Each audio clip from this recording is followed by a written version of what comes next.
नमस्कार, बहुत स्वागत है आप सभी का। मैं हूं आपके साथ नैना यादव, लेकर हाजिर हूं हमारा खास शो आक्रमण के रण में मिडिल ईस्ट से लेकर यूरोप तक गम, गुस्सा, तनाव और बारूद की गूंज है। वार पलटवार के इस खूनी दौर ने इंसानी जिंदगियों को मुहाल बनाकर रखा है। हर तरफ खौफ का मंजर, हर तरफ तबाही का आलम। जहां जंग थोड़ी थमी भी है, वहां भी दहशत का पहरा है।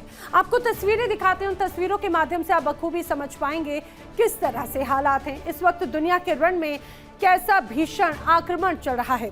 आइए एक एक तस्वीर देखिए। दरअसल ये तस्वीरें, ये हैं आपके सामने 3 तस्वीरें। पहली तस्वीर, मातम के बीच बारूद की गूंज।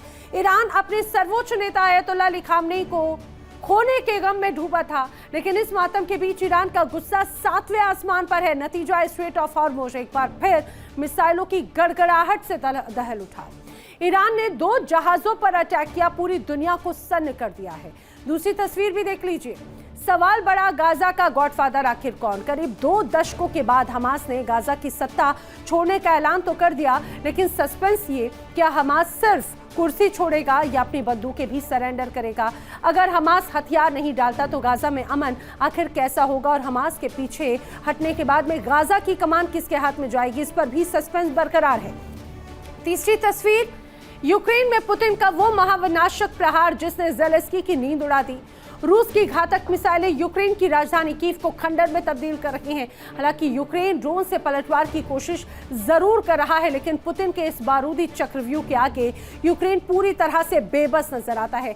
हॉर्मुज़, गाजा की विनाश की ये तस्वीरें बताती हैं कि दुनिया इस वक्त है तीसरे विश्व युद्ध के मुहाने पर। चलिए करते हैं आगाज आक्रमण का, बताते हैं आपको तमाम बड़ी खबरें, किस तरह से हालात हैं तनावपूर्ण। और आइए बताते हैं आपको इस समय की बड़ी वॉर ब्रेकिंग। ईरान में मातम के बीच स्ट्रेट ऑफ हॉर्मुज़ में फिर बढ़ा है तनाव। ईरान में मातम के बीच किस तरह से हालात और तनावपूर्ण है, समझिए। स्ट्रेट ऑफ हॉर्मुज़ में 2 व्यापारिक जहाजों पर बड़ा अटैक हुआ है। हमले से दोनों जहाजों को भारी नुकसान पहुंचा है। खामेनेई के अंतिम संस्कार के बीच में टेंशन बढ़ती हुई नजर आती है। सैन्य कार्रवाई पर अब अमेरिका विचार कर रहा है। ये जो आपको तस्वीरें नजर आती हैं, बड़ी संख्या में लोगों का हुजूम, जमावड़ा, और उस पर इस तरह से एक बार फिर से जब तनाव नजर आ रहा है तो ऐसा लगता है अमेरिका की कुछ बड़ी साजिश जरूर यहां पर देखी जा रही है। बढ़ते हैं अगली बड़ी वॉर ब्रेकिंग की तरफ। खामनेई की अंतिम यात्रा में जन सैलाब उमड़ा है। करोड़ों की संख्या में लोग यहां पर पहुंचे हैं। तेहरान के बाद कोम में खामनेई का जो अंतिम सफर है उसमें शामिल होने के लिए लोग पहुंचे हैं। पूर्व सुप्रीम लीडर का कोम में जनाजा निकाला गया। कई किलोमीटर दूर तक भयंकर भीड़ नजर आई। जामकरान मस्जिद तक आने वाले रास्तों पर जन सैलाब उमड़ पड़ा। बुधवार को नज़्व और करबला में कार्यक्रम भी किए जाने हैं। आपको दिखाते हैं तस्वीरें, उन तस्वीरों को देखकर आप समझिए किस तरह से यहाँ पर हालात हैं।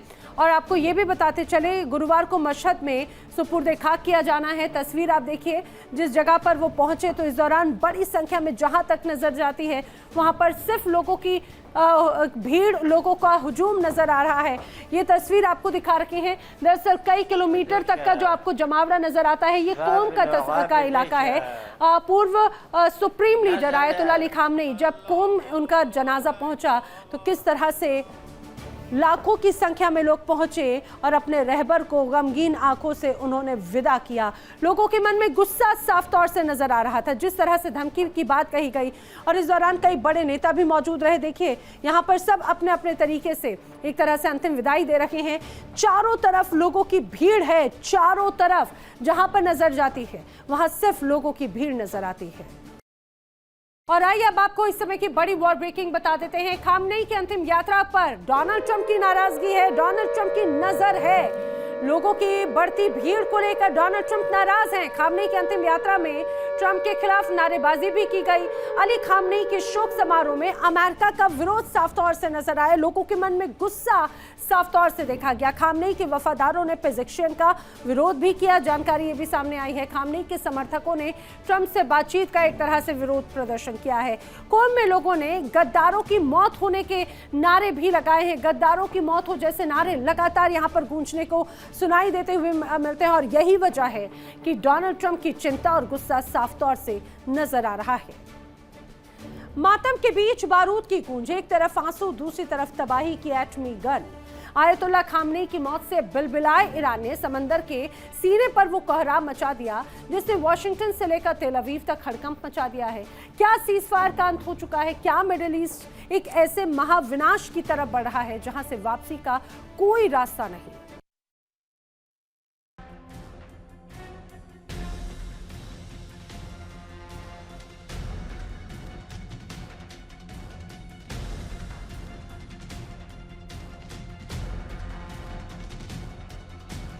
होर्मुज का पानी खौल रहा है और इस खौलते पानी में बारूद की ऐसी आग लगी है जिसकी लपटें पूरी दुनिया को भस्म करने के लिए बेताब हैं।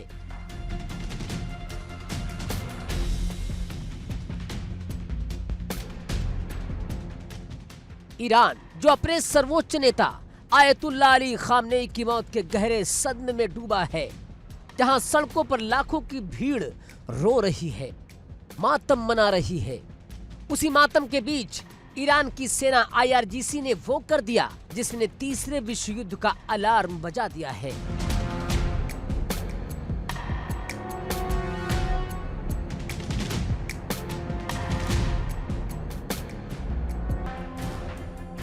स्ट्रेट ऑफ होर्मुज में एक नहीं दो जहाजों पर मिसाइल से ऐसे भीषण अटैक हुए हैं कि समंदर थर्रा उठा, जहाजों के परखच्चे उड़ गए और इस तबाही के ठीक बाद व्हाइट हाउस से सुपर पावर अमेरिका की वो हुंकार गूंजी है जिसने ईरान के होश उड़ा दिए हैं।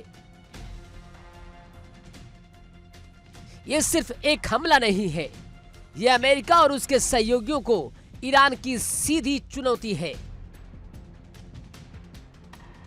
दावा है कि होर्मुज से गुजर रहे दो विशालकाय जहाजों को ईरान की इस्लामिक रिवॉल्यूशनरी गार्ड्स कॉर्प्स ने यानी IRGC ने टारगेट किया। मिसाइलें सीधे जहाजों के डेक को चीरती हुई अंदर घुस गईं। धमाका इतना जोरदार था कि कई किलोमीटर दूर तक इसकी गूंज सुनाई दी।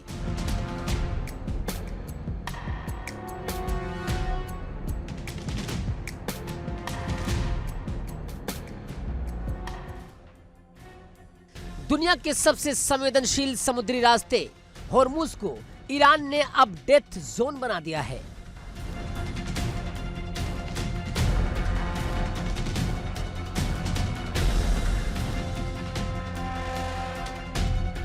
अमेरिका ने साफ कह दिया है कि इस हमले के पीछे सिर्फ और सिर्फ ईरान का हाथ है।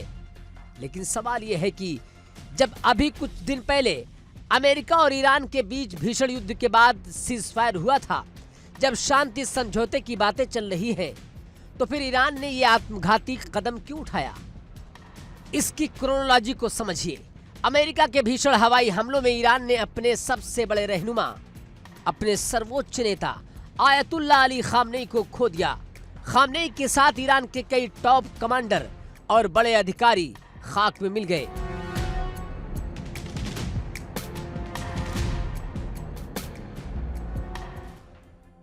ईरान के जख्म अभी हरे हैं।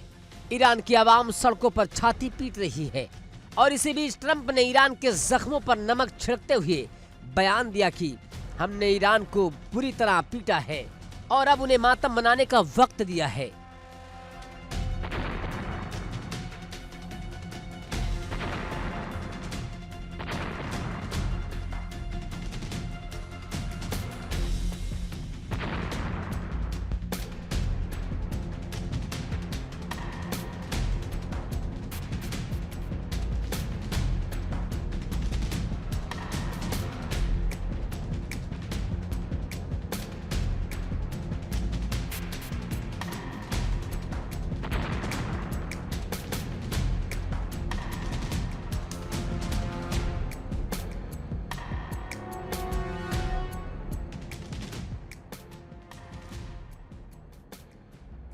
ट्रंप का यह बयान तेहरान में बैठे कमांडरों के कलेजे में तीर की तरह चुभ गया और नतीजा अंतिम संस्कार की प्रक्रिया खत्म होते ही ईरान की मिसाइलों ने समंदर में बारूद उगलना शुरू कर दिया। ईरान अब आर पार के मूड में है। तेहरान से आई एक एक चिंगारी बता रही है कि ईरान अब पुरानी व्यवस्था को मानने के लिए तैयार नहीं है।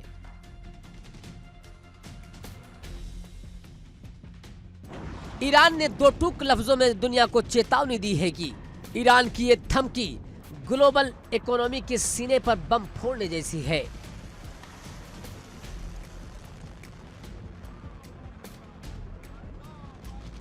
क्योंकि स्ट्रेट ऑफ हॉर्मुज सिर्फ एक जलमार्ग नहीं है, ये दुनिया की रगों में दौड़ने वाले खून यानी ब्लैक गोल्ड की लाइफलाइन है।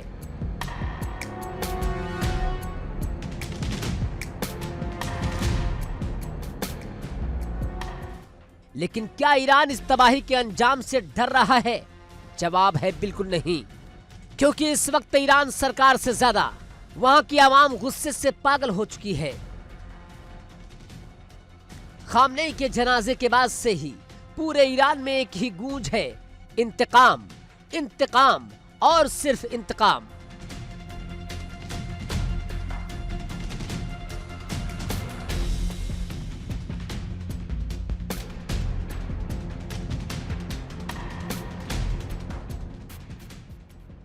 ईरान की आवाम अपने सर्वोच्च नेता की मौत का बदला चाहती है। वो अमेरिका के सीजफायर को नजरअंदाज कर सीधे वाशिंगटन पर अटैक देखना चाहती है। और इतिहास गवाह है, जब किसी मुल्क की जनता की जिद हुकूमत पर हावी हो जाए तो जंग को दुनिया की कोई ताकत नहीं रोक सकती। इधर ईरान की जनता सड़कों पर है, उधर वाशिंगटन में पेंटागन के भीतर रेड अलर्ट जारी हो चुका है। सीजफायर समझौते की कतरने उड़ चुकी है। अमेरिकी नेवी के एयरक्राफ्ट कैरियर हॉर्मुज की तरफ कूच कर चुके हैं। ट्रंप किसी भी वक्त ईरान पर दोबारा सबसे बड़े मिलिट्री एक्शन का ऑर्डर दे सकते हैं। तो क्या यह मान लिया जाए कि मिडल ईस्ट में अब महाविनाश का काउंटडाउन शुरू हो चुका है? क्या खामनेई के अंतिम संस्कार के बाद बारूद का वो ज्वालामुखी फटेगा जिसकी तपिश से पूरी दुनिया झुलस जाएगी? हॉर्मुज में जहाजों पर हुए इस मिसाइल अटैक ने साफ कर दिया कि चिंगारी सुलग चुकी है, अब बस धमाके का इंतजार है। एक तरफ सीजफायर की मेज है, दूसरी तरफ सुलगता हुआ समंदर। ईरान के जख्म उसे चुप बैठने नहीं दे रहे हैं और अमेरिका का गुरूर झुकने को तैयार नहीं। अगर हॉर्मुज का ये पानी ऐसे ही खौलता रहा तो यकीनन 2026 की ये जंग दुनिया के नक्शे को बदल कर रख देगी। Bureau report, India daily 24/7। और आइए बात कर लेते हैं इस समय की अगली बड़ी वॉर ब्रेकिंग की। इस समय की बड़ी खबर, ईरान में अमेरिकी इन्फ्लुएंसर जैक्सन हिंकल। ईरान में अमेरिकी इन्फ्लुएंसर जैक्सन हिंकल नजर आए। खामनेई की अंतिम यात्रा में जैक्सन हिंकल की मौजूदगी देखी गई। आपको बता दें, इन्फ्लुएंसर जैक्सन हिंकल का कार्यक्रम भी है और अमेरिका के खिलाफ जमकर नारेबाजी भी होती हुई नजर आई।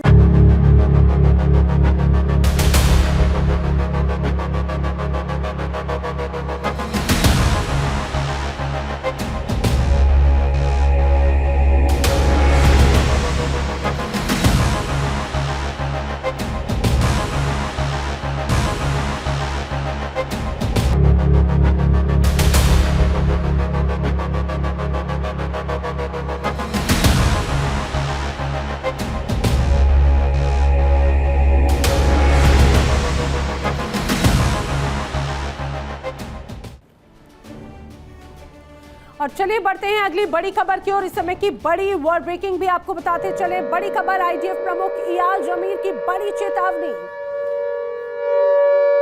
आईडीएफ प्रमुख इयाल जमीर ने बड़ी चेतावनी दी है। इजराइल का हमेशा नंबर 1 दुश्मन सिर्फ और सिर्फ ईरान रहा है। ईरान पर अटैक आईडीएफ की पहली प्राथमिकता है, ये क्लियर कर चुका है इजराइल। उसका कहना है कि भले ही अभी हालात भले ही सीजफायर हो गए हों, लेकिन इजराइल का जो नंबर 1 दुश्मन है वो कोई और नहीं, ईरान है। और यही वजह है कि ईरान और अमेरिका की जिस तरह से संधि हुई, उसको लेकर इजराइल का गुस्सा 7वें आसमान पर था। 18 सालों तक गाजा पर लोहे की पकड़ रखने वाले हमास ने अचानक से नागरिक प्रशासन छोड़कर अपनी सत्ता भंग कर दी। इमरजेंसी कमेटी के प्रमुख मोहम्मद अल फरा का इस्तीफा हो चुका है। लेकिन जरा आप ठहरिए, क्या ये हमास का सरेंडर है या इजराइल को फंसाने वाली कोई महज साजिश? अगर हमास राजी नहीं होगा, अगर हमास राज नहीं करेगा तो आखिर कौन करेगा? क्या होगा नेतन्याहू का राज या फिर आएगी अमेरिका की कोई कठपुतली सरकार? देखिए खास रिपोर्ट।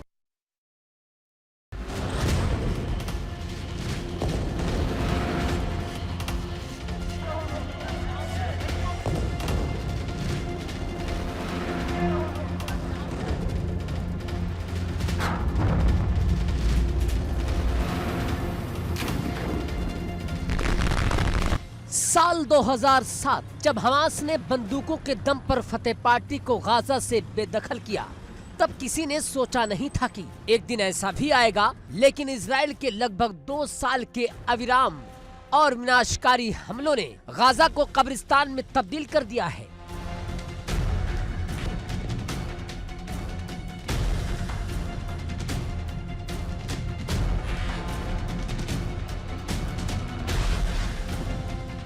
अब इसी तबाही के बीच हमास ने अपना सबसे बड़ा राजनीतिक दांव चल दिया है। समझिए हमास का ये दांव क्या है। हमास ने खुद गाजा की कमान नहीं छोड़ी है, बल्कि उसने अमेरिका की मध्यस्थता में बने सीज फायर समझौते के तहत एक टेक्नोक्रेटिक कमेटी को न्योता दिया है। इस कमेटी का नाम है NCAG, यानी कि national committee for Gaza administration, मतलब गाजा प्रशासन के लिए नेशनल कमेटी। हमास का कहना है कि अब वो कोई राज नहीं चलाएगा, सिर्फ आम सरकारी कर्मचारी काम करेंगे और नागरिक प्रशासन ये कमेटी संभालेगी।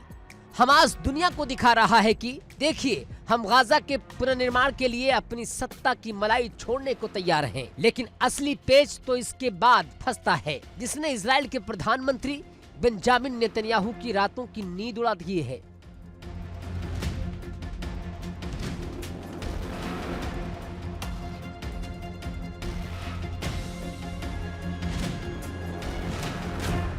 हमास ने सत्ता की कुर्सी तो छोड़ दी, लेकिन अपने लड़ाकों के हाथों से बंदूकें छीनने की कसम किसी ने नहीं खाई। हमास ने साफ कर दिया कि वो नागरिक प्रशासन से पीछे हट रहा है, लेकिन वो अपने हथियार सरेंडर नहीं करेगा। यही वो सबसे बड़ा गतिरोध है जिसने इस सीज फायर को एक मजाक बना दिया।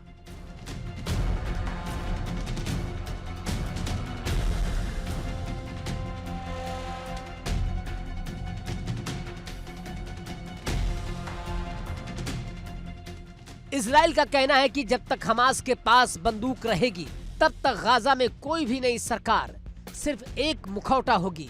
रिमोट कंट्रोल तो हमास के पास ही रहेगा। इजरायली विदेश मंत्री गिदोन सार ने कहा कि इजराइल ट्रम्प योजना को पूरी तरह लागू करने पर जोर देता है। हमारे सिद्धांत बिल्कुल साफ है। हमास और गाजा के तमाम संगठनों का पूरी तरह से निरस्त्रीकरण होना चाहिए। बिना हथियार छोड़े कोई बात नहीं होगी। यानी इजराइल इस नई टेक्नोक्रेटिक कमेटी को गाजा में घुसने नहीं दे रहा है।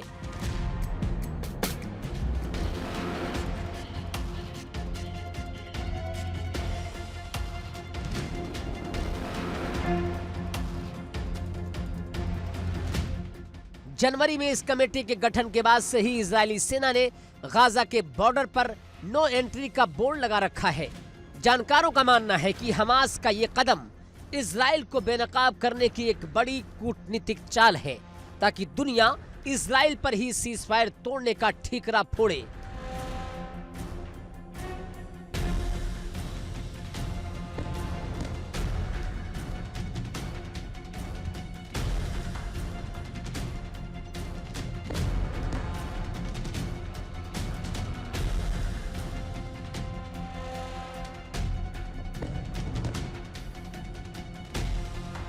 लेकिन मान लीजिए अगर ये टेक्नोक्रेटिक कमेटी गाजा की कमान संभाल भी लेती है, तो क्या गाजा को संभालना इतना आसान होगा? जवाब है, ये रास्ता कांटों भरा नहीं है, बल्कि जलते हुए अंगारों जैसा है। गाजा के आम फिलिस्तीनी के मन में सवाल है कि जब तक इजराइल की पाबंदियां जारी है, जब तक सीमाएं सील हैं, तब तक ये कमेटी सिर्फ कागजी शेर बनकर रह जाएगी। बिना राजनीतिक समाधान के क्या कोई टेक्नोक्रेटिक सरकार गाजा के जख्मों पर मरहम लगा पाएगी? ये सबसे बड़ा यक्ष प्रश्न है।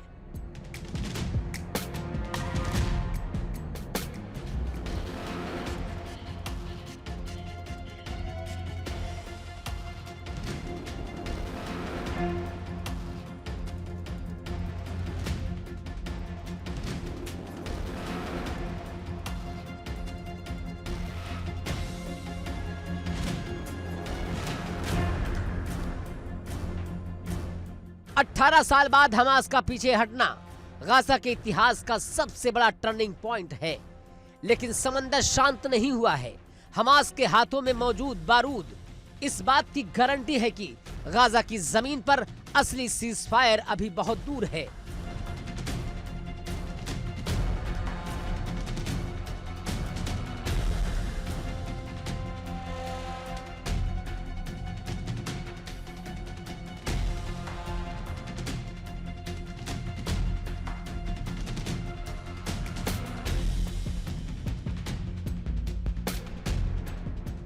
हमास ने गाजा से अपना प्रशासनिक बोरिया बिस्तर समेटकर गेंद अब इजराइल और अमेरिका के पाले में डाल दी है। क्या इजराइल इस नई व्यवस्था को स्वीकार करेगा या फिर गाजा की सत्ता का ये शून्य एक और भयानक रक्तपात को जन्म देगा? पूरी दुनिया की नजरें इस वक्त गाजा पट्टी पर टिकी है।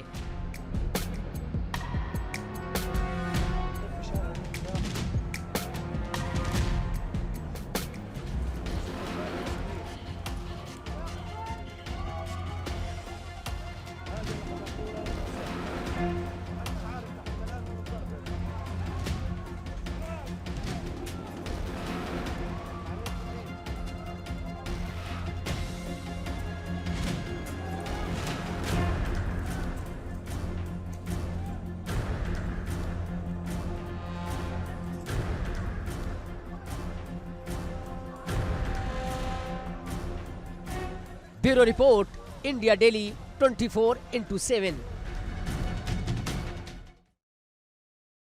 और इस समय की बड़ी वॉर ब्रेकिंग इराक से समय की बड़ी खबर है। इराक से बड़ी खबर, इराक में ईरान के प्रॉक्सी और ताकतवर हो गए हैं। ईरान समर्थित इराकी गुटों के पास में अब क्रूज मिसाइल साफ तौर से नजर आती है। मिडिल ईस्ट में अब मिसाइल का खतरा और बढ़ चुका है। बड़ी खबर, ईरान समर्थित इराकी गुटों के पास में क्रूज मिसाइल नजर आ रही है। मिडिल ईस्ट में और बढ़ चुका है मिसाइल का खतरा।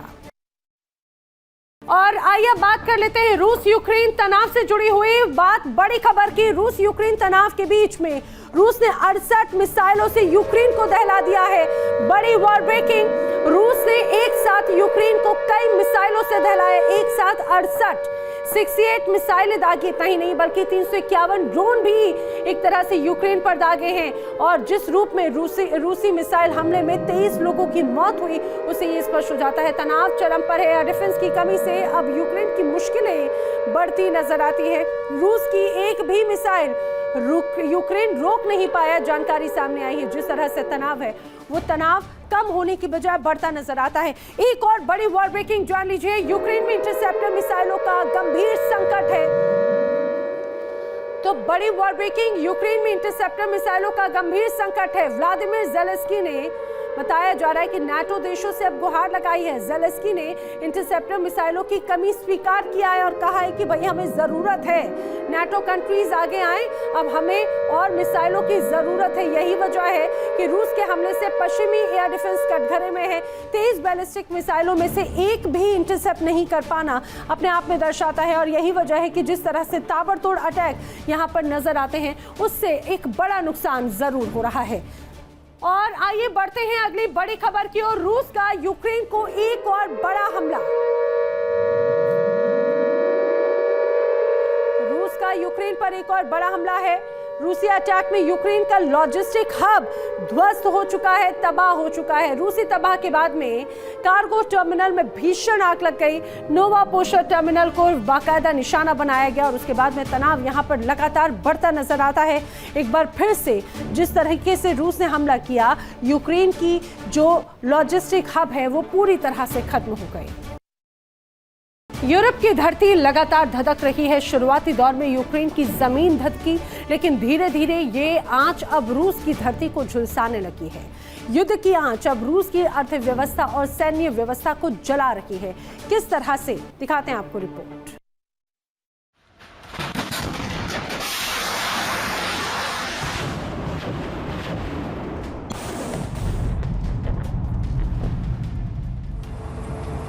ये तस्वीरें हैं रूस के पेट्रोल पंप, जहां तेल लेने के लिए लंबी लाइन लगी है।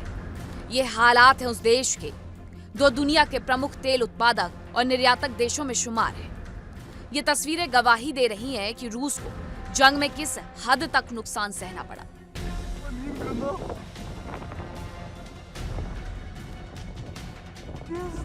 जिस यूक्रेन को रूस ने बहुत छोटा समझा, जिसके अनाज के कारोबार को नुकसान पहुंचाने का दावा किया गया, ओडेसा जैसे बंदरगाह पर कब्जे का भरपूर प्रयास किया गया, वो यूक्रेन आज रूस के गले की हड्डी बन चुका है। क्योंकि जंग में हर गुजरता दिन रूस की अर्थव्यवस्था को गर्त में ले जा रहा है और पुतिन बिना किसी ठोस जीत के जंग खत्म भी नहीं कर पा रही है।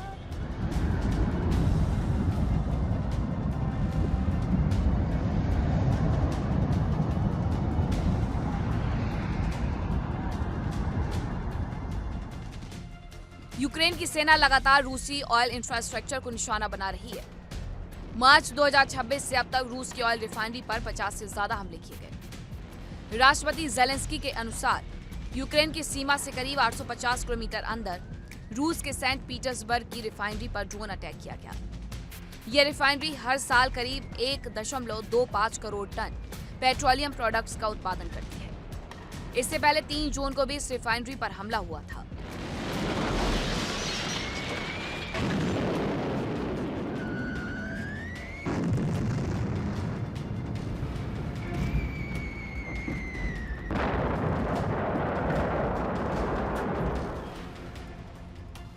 दावा किया गया कि 18 जून को मॉस्को के बाहरी इलाकों में स्थित रिफाइनरी पर हमला हुआ।